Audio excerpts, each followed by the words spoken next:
and cheers.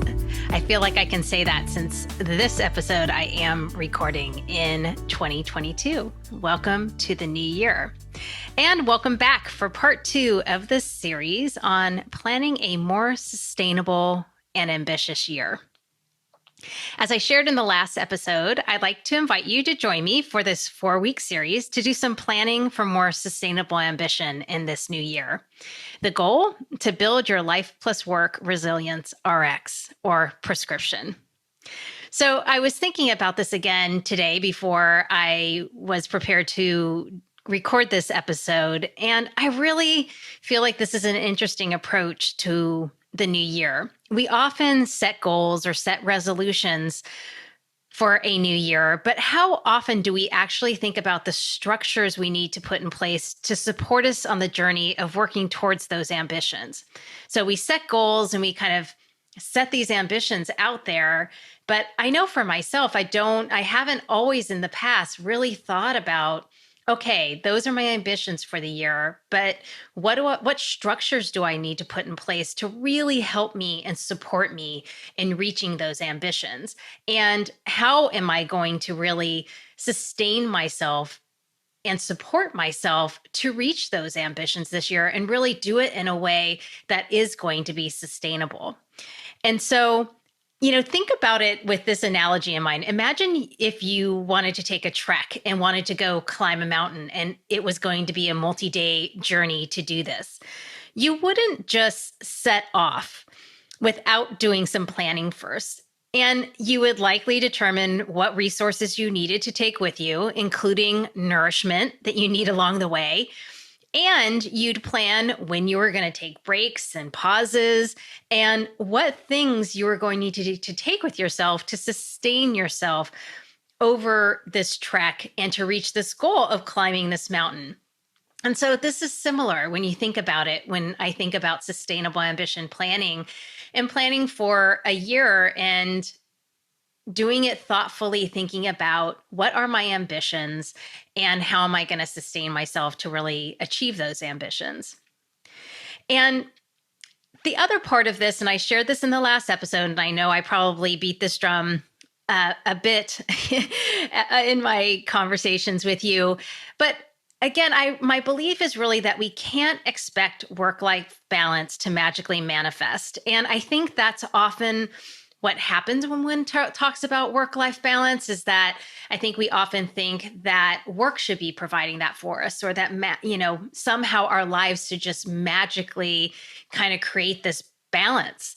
And yet it's often just an unrealistic expectation. And I think that's because our world is so dynamic and it's so demanding. And it's not just work that's demanding a lot of us. There are a lot of things that demand our attention.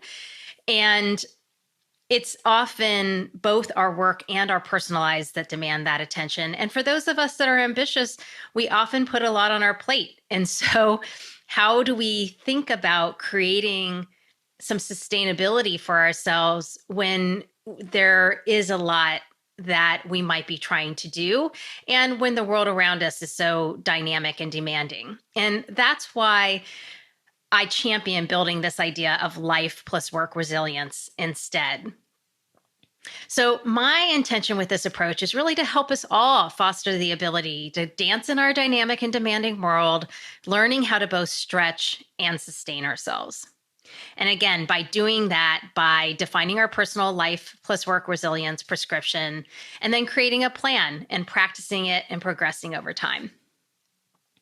So I'm going to talk about resilience a little bit more in just a little bit, but if you want to hear more background about this overall series, I'll point you back to episode number 42, the first in the series.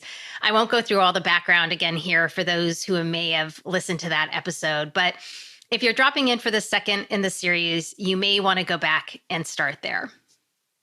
And then just a reminder, as I previewed at the end of last year and in the first episode, that this coincides with the launch of the Sustainable Ambition 12-month Workbook Plus Planner, your Life+Work Resilience Rx. Again, what we do here doesn't require you to get the planner, but if you want to have some place to kind of capture all these notes for yourself and to have the quarterly tracking and what have you, you can find more details at sustainableambition.com/planner2022. Otherwise, you can follow along here and use your own notebook or journal or a Google Doc or Word doc to capture notes, whatever works best for you. All right.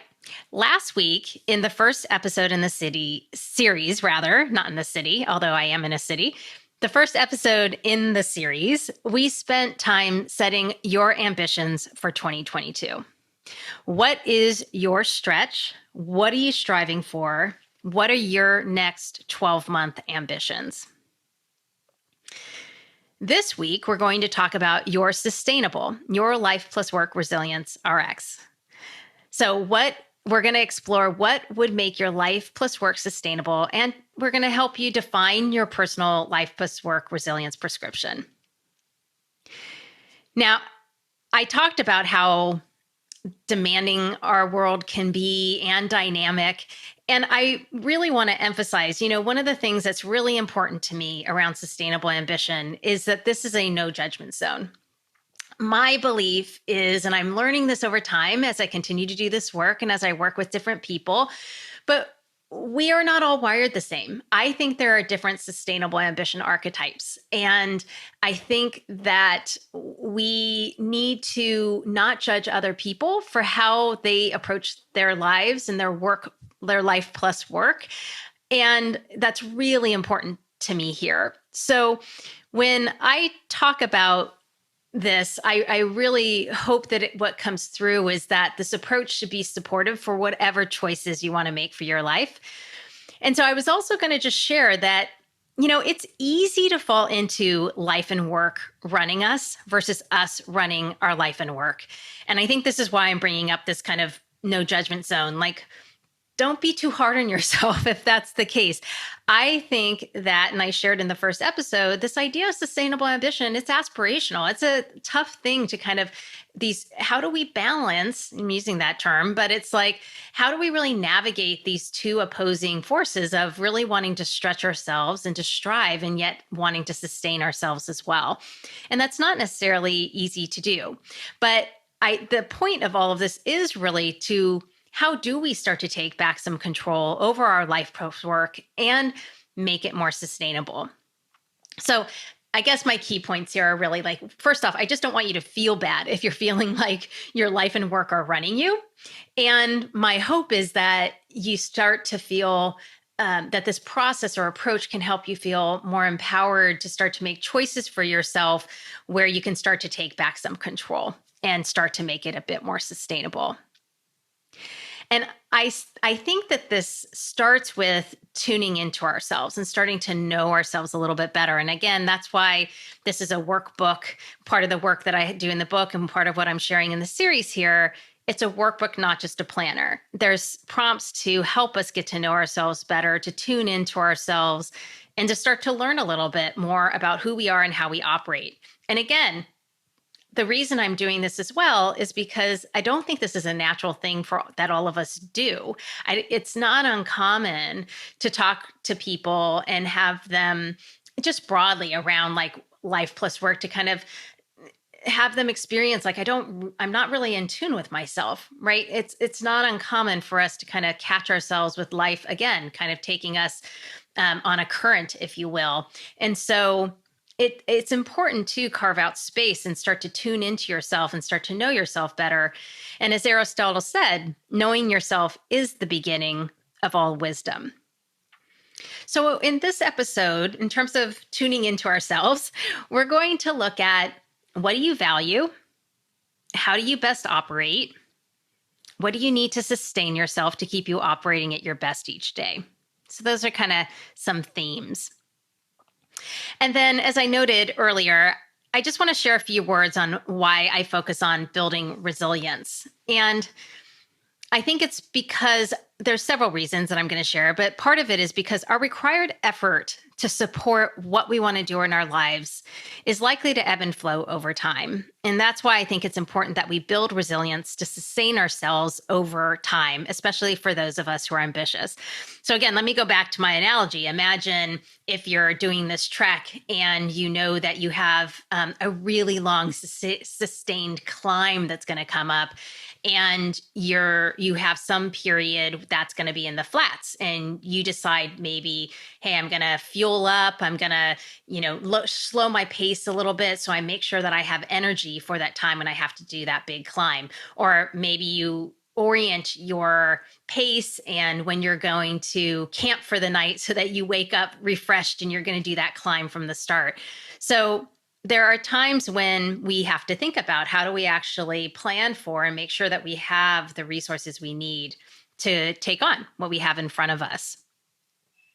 So how do I think about resilience? So resilience is about doing those things that keep you operating at your best.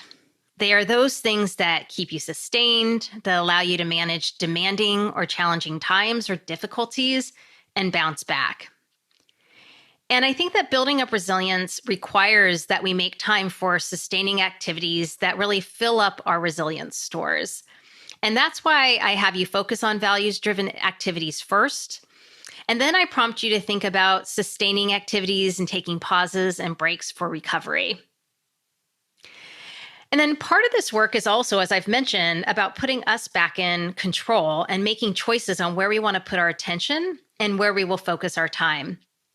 So essentially making time, not finding time for those things that are important to us.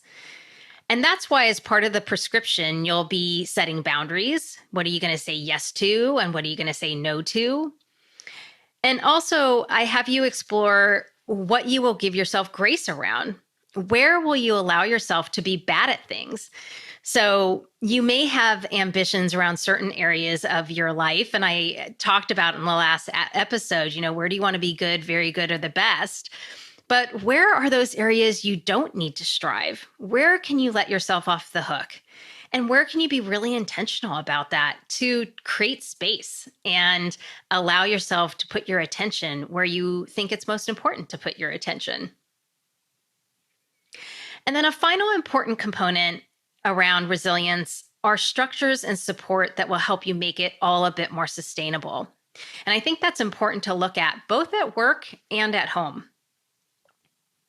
So I put all this into a fun prescription formula that has these terms like my treatment, what are contraindications, what do you want to take it with and how frequently, what's your refill, and what's your extra strength.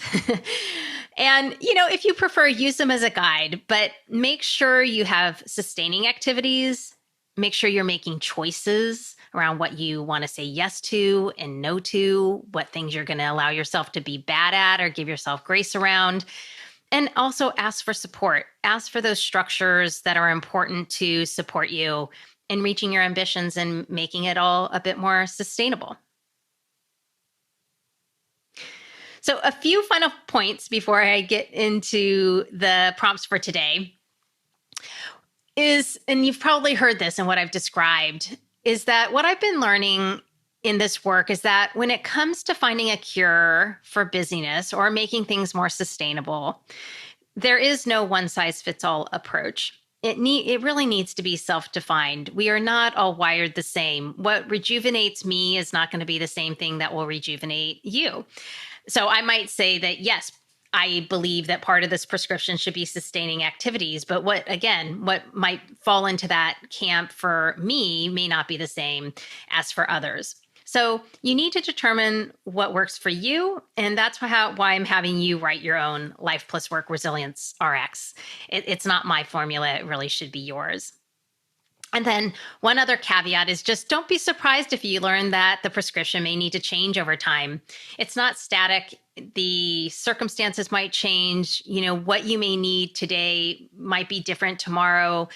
You may evolve over time, over the years, or you might have a challenging situation where you might need to think about different support for yourself. So just realize that. But at the end of today and at the end of this work that you'll do with this episode, you'll have a starting point for your Life+Work Resilience prescription to practice with this year.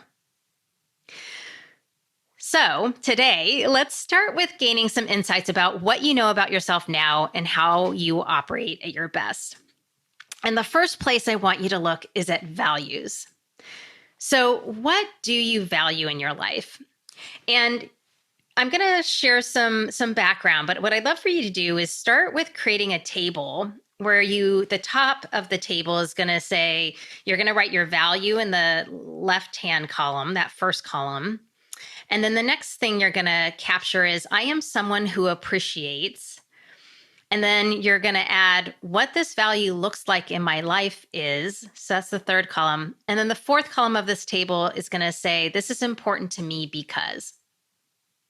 Okay, so that's going to be the structure that you're going to start with and that I'm going to talk about here. But values are really the elements that are core to you, that are really kind of your cornerstones. They reflect what is important to you or what drives and motivates you.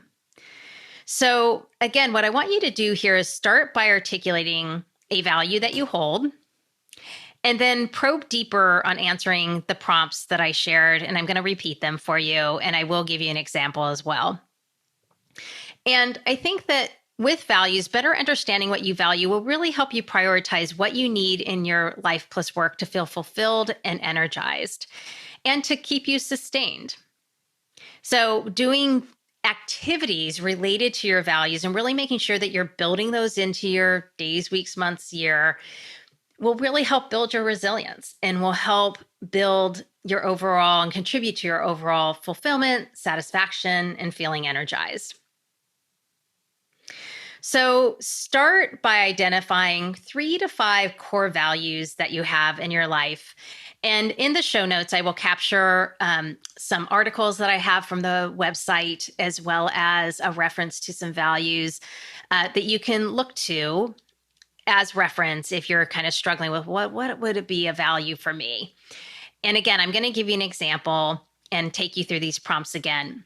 So let's take as an example the first value of growth and learning. And if I were to answer the prompts, the first one again is, I am someone who appreciates. So around growth and learning, an example of that would be, I am someone who appreciates always being on a growth curve and learning new concepts I can apply to my life and work. The next prompt is, what this value looks like in my life is taking classes, reading fiction and nonfiction, listening to webinars, attending talks, and going to museums. And then the final prompt is, this is important to me because I want to better myself and I get a lot of personal satisfaction and joy from learning. So understanding what that motivation is. So this kind of guides me in starting to think about, okay, this is a value that's really important to me personally for me, because again, this is like somebody else might have growth and learning as a value, but what that value looks like in their life might look different. It might not look like taking classes or reading books. It could just look different for them in terms of how it manifests. But in terms of starting to then think about how this comes into my prescription might be in my year, what classes am I going to take? I want to make sure that I put on my calendar for this year a couple of deeper training sessions that I'm going to take. Or what are my top reading books that I really want to dig into to kind of learn in particular areas? Or I'm going to go ahead and renew my masterclass subscription because I want to have access to that. And just to be able to, reference that or get some inspiration at any time throughout the year is going to be important to me. Or, I'm going to go ahead and renew my museum subscriptions or memberships as well, because I want to make sure that I have access to what I can go see at the museums as well. So that's how you can start to use these to inform those sustaining activities that you're going to bring into your year and build into your prescription. So let me give you one other example here. So the second example, a value could be around having community or being in community. And someone might answer this by saying, I am someone who appreciates having a community to connect with so I don't feel lonely, and having a community that really inspires me. And what this value looks like in my life is connecting with close friends and being in community with creative entrepreneurs. And this is important to me because I know that connection is important for me to be healthy. And really, it's important to me because I want to be inspired and want to be surrounded by people who are doing similar work to me and that can share ideas and concepts with me. And so, again, with this as an example, one can really think about, okay, if community is really important to me, what am I going to make sure I'm putting into my calendar this coming year or in activities that are related to sustaining activities? Making sure I'm carving out time to meet with close friends and connect in that way and building community and maintaining those relationships and friendships. It could be in joining a community that is with creative entrepreneurs and investing in that and prioritizing that in terms of one's time. So, again, looking at your top values and doing this exercise can start to inform what are really important activities that can sustain you throughout the year that you want to integrate into your year and into your prescription to help you stay sustained. So that's the first prompt I want you to play with. The second prompt is going to be a bunch of inquiries that are going to then inform your prescription. And I just want to offer these 10 insight inquiries, and you can capture notes on them. And, you don't have to belabor them too much, but, they probably they may take a little bit of thought for yourself, because, and they may be something that you want to come back to potentially over time and kind of just continue to pay attention to and be curious about. And again, like I said, this is going to end with you having a starting point for your prescription. But over the year, you may learn over time about yourself and what's working and not working for you. Or you might have a hypothesis about something and then you're going to learn, oh, that doesn't work for me after all. But let's start here. We got to start somewhere, right? So let's start with these 10 insight inquiries to help you better understand how you tick and best operate. These will really be helpful reference as you write your prescription, but also if you want to just reference back to these over time to inform and kind of continue to capture and hone, how do I really keep myself operating at my best throughout the year? So here are the 10 prompts. So the first is, I get energized when. The second, corollary to that, is I get drained when. The third, I get refueled and recover when. So there, really think about like when there might be different activities that really refuel and recover you, but I would encourage you to also think about breaks and pauses that help you get refueled and recover. Number 4, I really have fun and enjoy when. Number 5, I know my boundaries have been crossed when. So one thing to think about with boundaries is if you are ever getting frustrated, some people say like when you have a frustration, it's an unarticulated request. Something has crossed over your values likely, right? Something is not sitting well with you or your boundaries have been crossed in some way. So when I say, I know my boundaries have been crossed when, think about those times when you really get frustrated. That's a clue. Okay, something's happening here. My boundaries have been crossed. I may have an unarticulated request here, but regardless, it starts to just help you know, like, this doesn't sit well with me. So, like, when are those times when your boundaries are getting crossed? Think about those. All right, so number 6 is I do my best work when. Number 7, kind of building on that, I am most in flow when. So when do you lose track of time in doing your work? When do you just lose yourself? I am most in flow when. And think about also this, number 8, I function at my best when the hour is. So is it morning? Is it afternoon? Is it night? Again, we're not all wired the same, even though there might be like clues of, hey, get up early, get going early. Not all of us. I'm a night owl, for better or worse. I love being up in the morning too. I work well in the morning as well, but I also really turn on at night. It's not great burning the candle at both ends. So I have to be careful about that and really manage it. But it's really been helpful for me to not ignore my rhythms of how my body functions and how I work. So I function at my best when the hour is, and I think it's important for you to kind of clue into that. Just be aware of it, and so that you can structure your time in a way that's really going to be supportive for you. Number 9 is I feel supported when.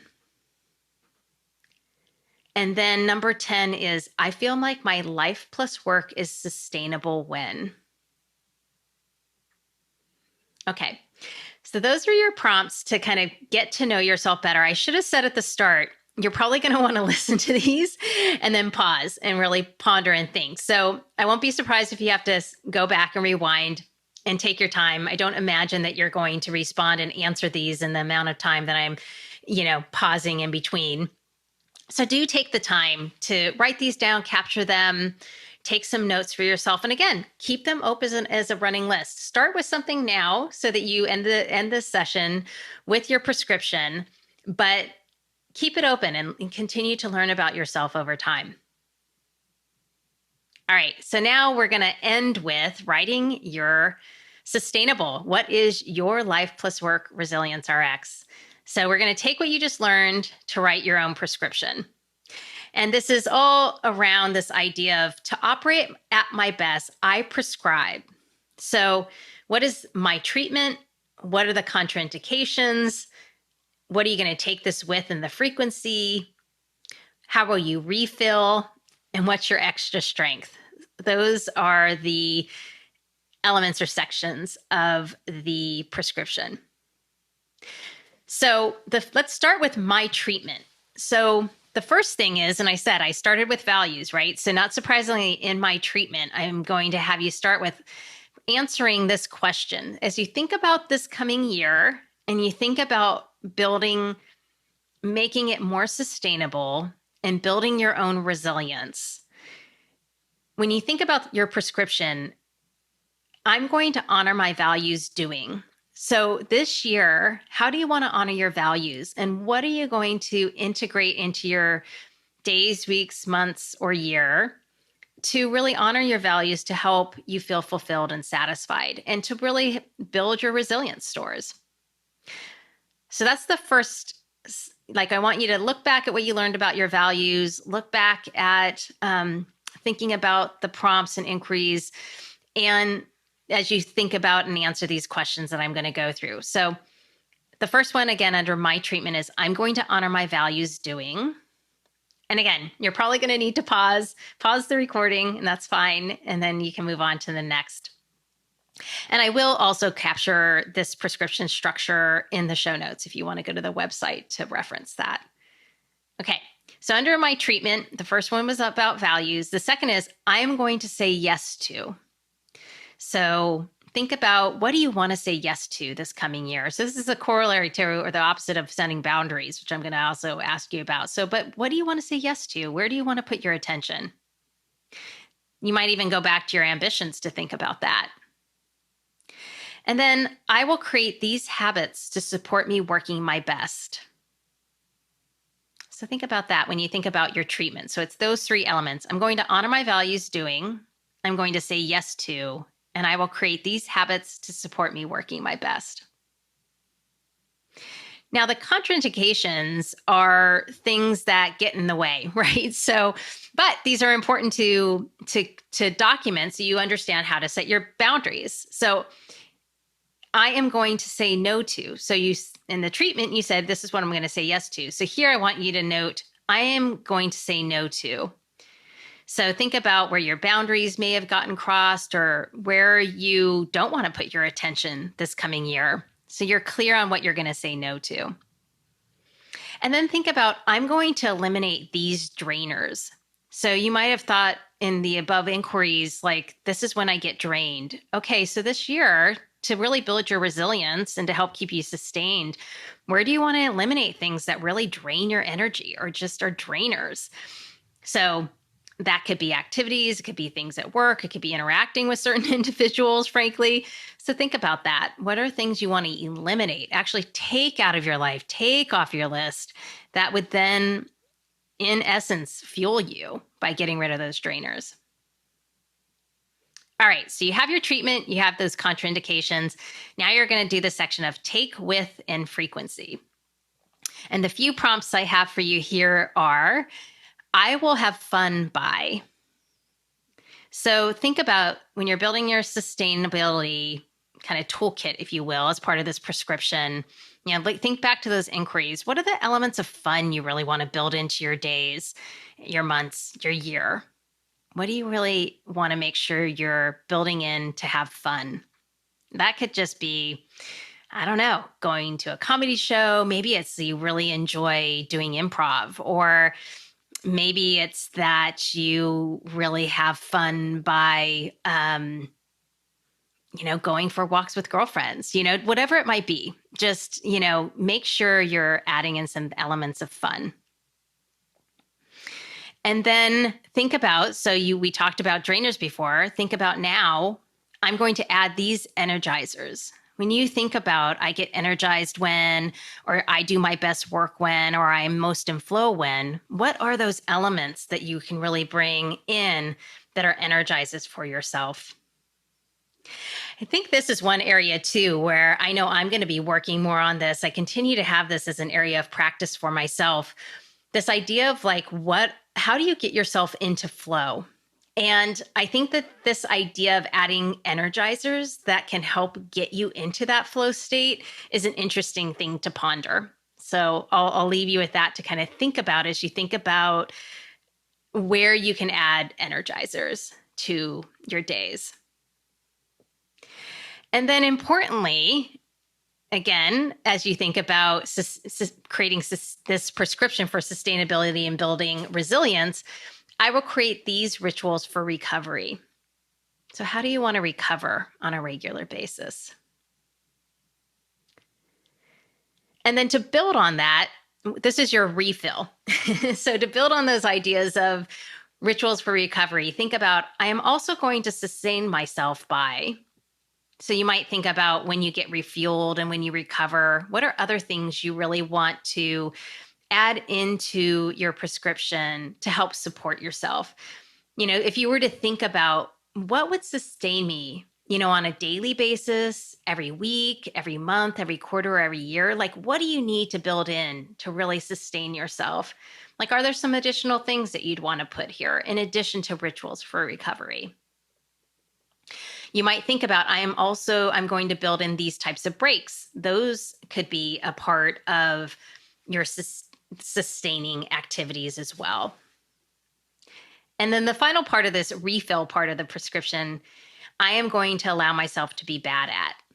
So really capture those. I talked about those in the inquiry, but now really capture for this year, where are you going to give yourself really be intentional about this? I am going to allow myself to be bad at. This is one area for me. This is also where you can think about giving yourself grace around something. So for me, I'm embarrassed to admit, but I shouldn't say that, right? I am allowing myself to be bad at cleaning and cooking. I want to do better, but I am going to allow myself to not have to be a stellar cook during the week. I love to entertain and cook, for others. But for me during the week, I'm going to give myself some grace around that. I'm going to allow myself to take it down a notch, or cleaning my house. I've never, for some reason, I just like to clean my own house. But I'm not always the best at it. But I'm going to give myself grace around that. So where are areas for you where you're going to allow yourself to be bad at something or to give yourself grace around it? All right, then here's your extra strength to round out your prescription. And this is both an element of where you can put things in place yourself. These are things hopefully that you can set at the start and hopefully not have to kind of maintain on a regular basis, but you might have to come back to them and renegotiate them over time. But what I'd love for you to think about as part of this extra strength section is our structures and then support.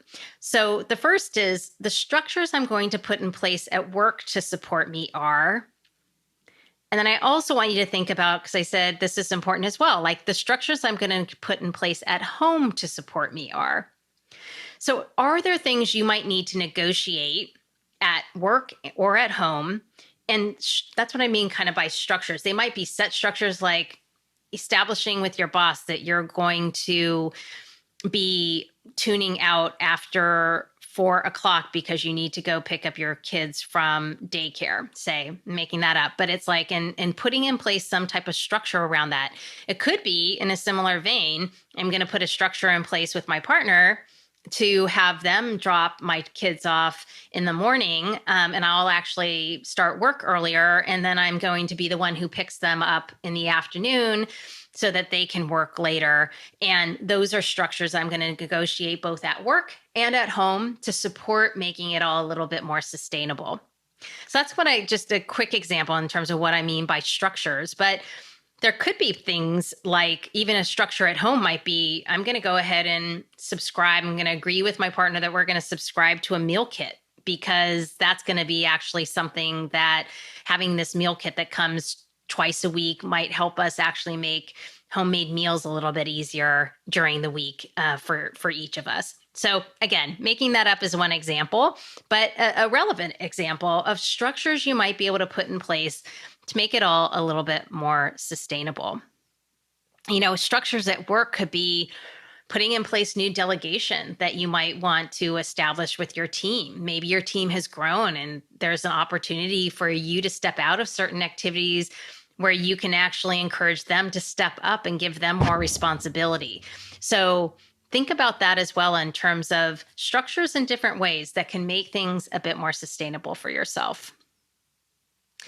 Then I think this is important also to think about in terms of building some support that can make it all feel a little bit more sustainable.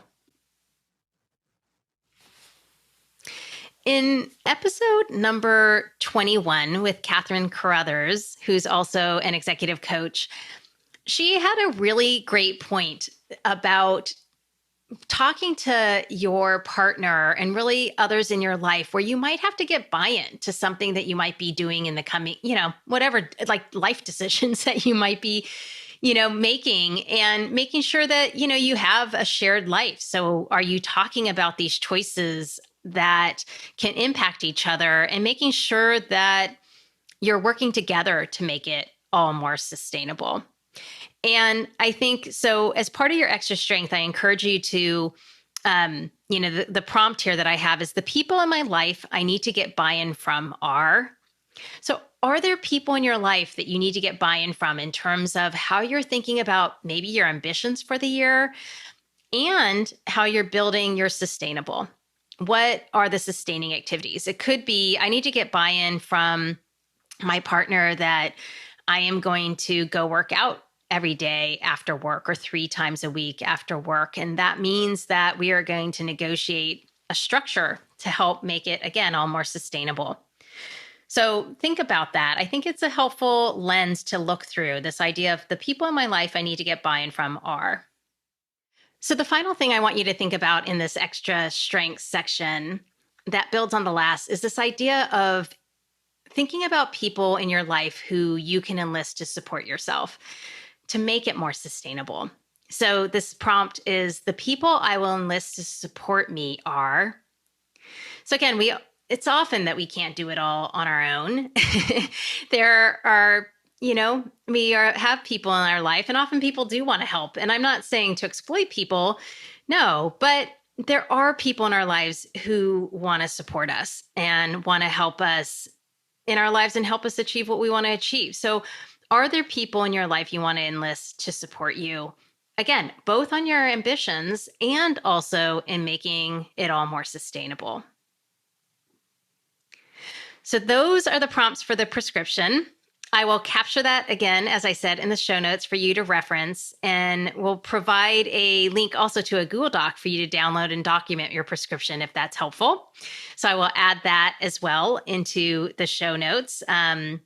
for you to reference. And, the final thing that I'll have you do here and leave with you to think about is to make a commitment to yourself around this, and really around making a commitment around both your striving or how you want to stretch yourself and your sustaining.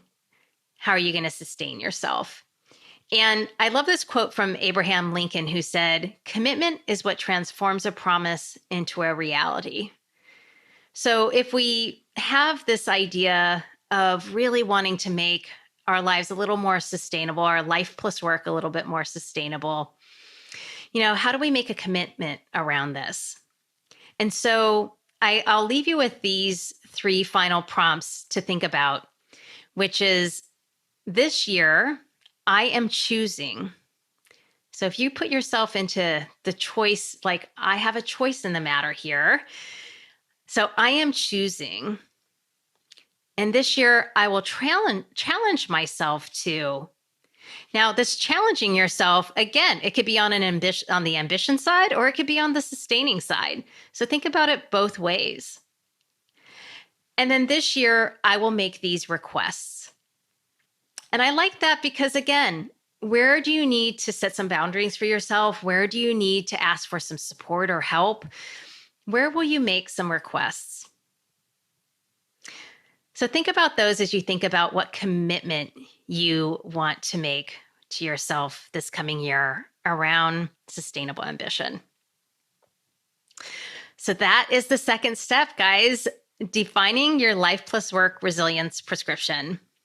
And my hope is that by putting your prescription into practice, you can start to take back control of your life plus work and start to run it versus life and work running you.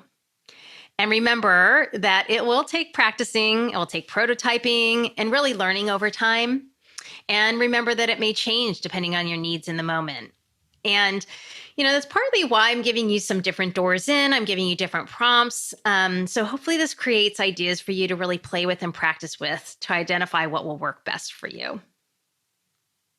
All right. So what is next? Next week, we're going to pull out our calendars and take a look at what needs to be on our calendars to both support our stretching and striving and our sustaining ourselves. And you started to hear me allude to that earlier in some of the prompts where I was saying, what do you need to put on your calendar? And I really love this idea and prompt. I think it was inspired by Michelle Obama, I believe, in one of the talks I listened to with her. I've referenced it before on the podcast, but this idea of like, what do you need to put on your calendar first? And if you're thinking both through a lens of what's important to you, your ambitions, and your sustaining activities, like what really needs to go on your calendar first? So we will take out our calendars next week, and I'll take you through some prompts. Again, if you'd like to learn more about the Workbooks Bless Planner and potentially purchase it, you can go to sustainableambition.com/planner2022. And again, you don't necessarily need to have the planner to do this work if you'd like. And also, I mentioned in the last episode, I'm working to get it available. It will definitely be on pre-order. So apologies if it's a little delayed in January, but we're making progress. But the planner can definitely be used throughout the year. That's the intent.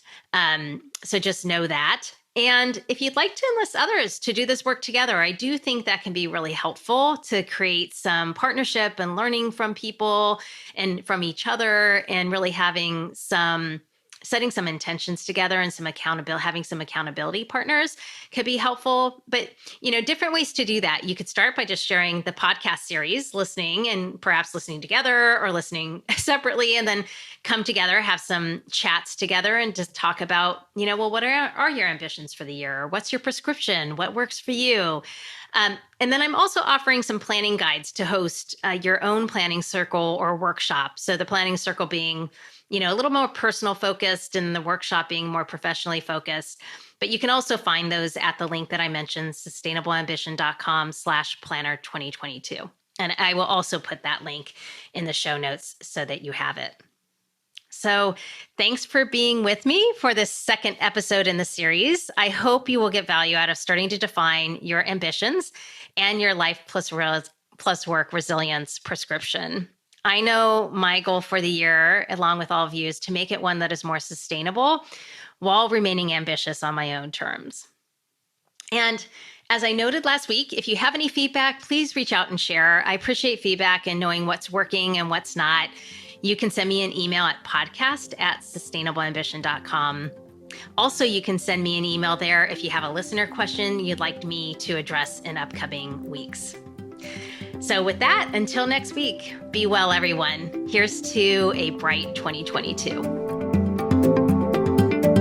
Find more inspiring interviews and get show notes for this episode at sustainableambition.com/podcast. Make sure you don't miss an episode or my insider tips, guides, and tools by signing up for Sustainable Ambition Forum, my twice-monthly newsletter.